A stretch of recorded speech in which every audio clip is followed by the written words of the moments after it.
बोलो साईं साईं राम, बोलो जय जय शिरडी धाम।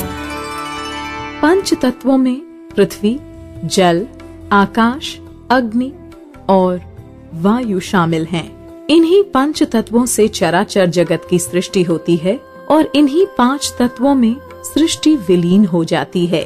श्री साईं बाबा का तत्वों पर पूर्ण नियंत्रण था।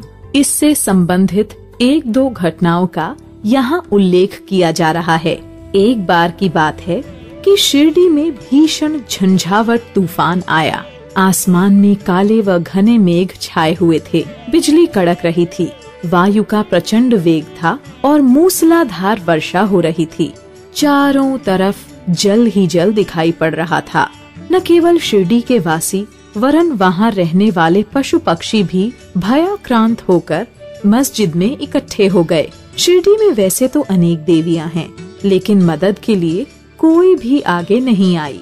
आखिर सबने श्री साईं बाबा से संकट निवारण की प्रार्थना की।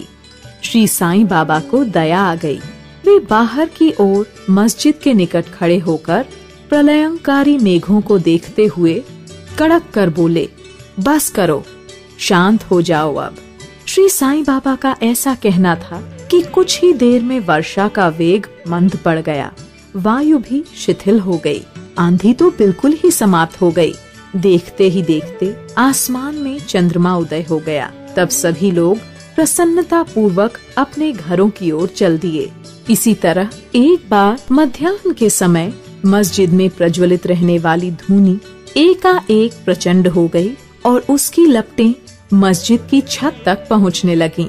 धूनी की ऊंची उठती लपटों को देखकर मस्जिद में उपस्थित भक्त जन समझ नहीं पाए कि क्या करना चाहिए। जल डालकर अग्नि को शांत कर देना चाहिए या कोई अन्य उपाय करना चाहिए।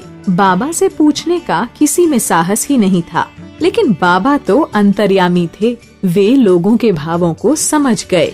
आखिर परिस्थिति को भांपकर उन्होंने सटका दंड उठाया और सामने के खम्बे पर जोरदार प्रहार करते हुए बोले कि नीचे उतरो और शांत हो जाओ। भक्तों ने देखा कि साईं बाबा उस खम्बे पर जैसे जैसे प्रहार करते जाते थे, अग्नि की लपटें शिथिल पड़ती जाती थीं। कुछ समय बाद ही धूनी सामान्य दिनों की तरह जलने लगी।